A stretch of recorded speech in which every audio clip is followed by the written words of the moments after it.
Okay, well, I went to the junkyard, got more fans. That's the one that came off of the motor, and as you can see, it's a pretty good size. And I got this one. The pattern's a little bit different, but it's a nice slim profile, but it still hit when I tried it in here. And I found a 270 GMC that had a smaller fan that is also a slimmer profile. And I grabbed this one off of it. It was laying on the ground and tried it in there, and it was really close, but the fins hit down here where the radiator is closer. So what I did, as you can see, I took a little bit off of each one and then rounded all the edges nice so they're not sharp. And if I put it in here like so, see if I can do this one-handed, get it centered on that hub like that, and we're good. I tried it all the way around, and it's got plenty of room to clear now, even at the bottom, as you can see that fin there. So we're in business. Let me get that thing bolted on. Gonna thread lock it because I'm paranoid about wrecking the unique radiator.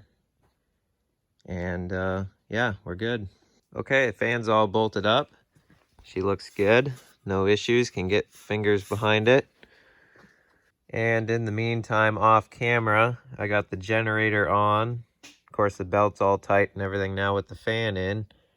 And I got that regulator mounted in and all wired up. And I just got kind of a wire going up through the cab there behind the firewall. And I got it coming out here, going down to the power source, so that way it can feed back to the battery positive cable and it should charge. We'll see how that works. And while I was at the junkyard looking at fan options, I got a linkage from a 270 for right here. So this thing's a little bit too short, so I'm gonna have to bend it, and I think I can make it work, but it's pretty close. And yeah, then we'll have a throttle. And I got the one portion of the original throttle laying in there, and it's hooked up on that pivot point there, and that will go through the floor pan piece, this right here, and then here's where the starter button is, and of course the throttle rod will go through that, so that'll kind of help keep it in place. And I guess I can get that starter pedal bolted on and then hooked all up right there. And I'll dig through my pile of ignition coils and test them all and see if one of the 6-volt coils will work. Then I won't have to go buy one. And if so, I'll put that in, get that all ready. And just keep dialing in all this little stuff. All right, got the throttle linkage all done, as you can see here.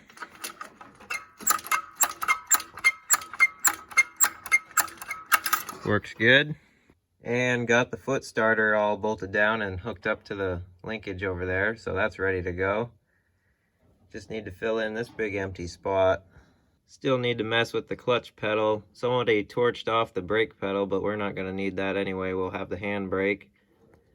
But there's a broken bolt in that. I probably should have taken care of that when I had the bell housing off, but it's easy enough to get in here.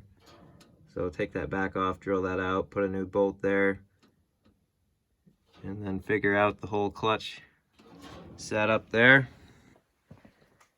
Last time I opened up that transfer case, took the cover off, and I mentioned I was going to fill it with diesel, so I did that, as you can see there. And it's leaked out a little bit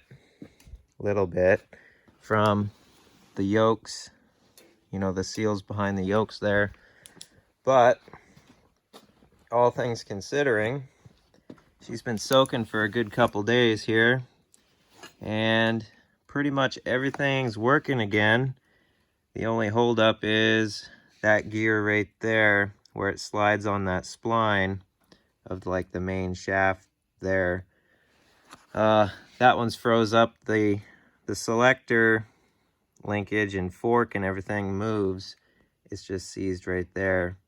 There's still quite a bit of diesel in there, so what I might do is put this cover back on and then tip it down so all the diesel is laying right here.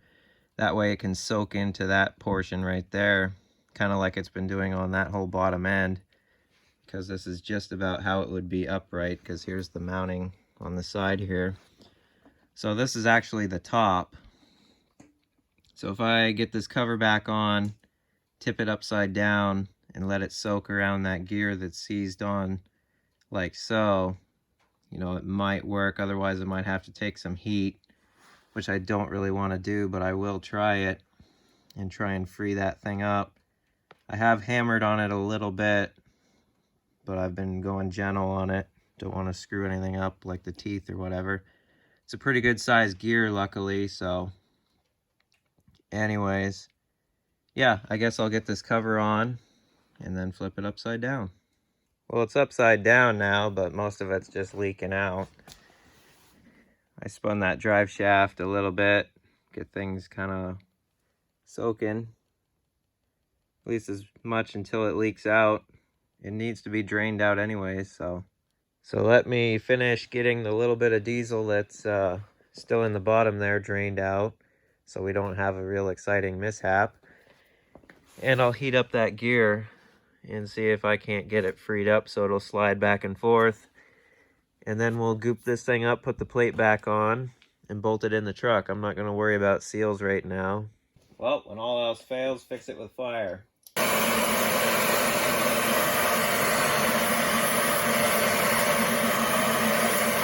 She's good and warm. Let's see if she moves. See the smoke of success? Got it to move. It's engaged into that other one now.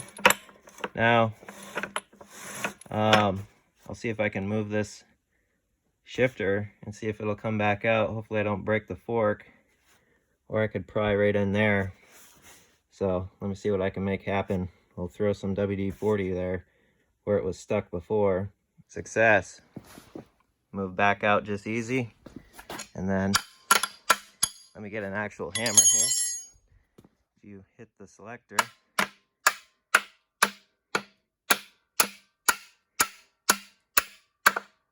there it goes in. And then take your tapered pry bar, put it in like so.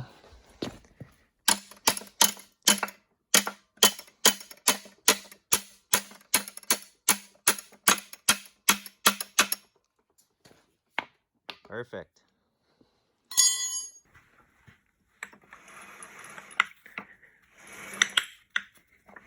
So I let that cool all down and I'm out here the next day. Yeah, this is awesome. That thing's sliding back and forth nice and easy like butter now. I lubed it up and it's just working great. The bearings and everything are working super smooth now.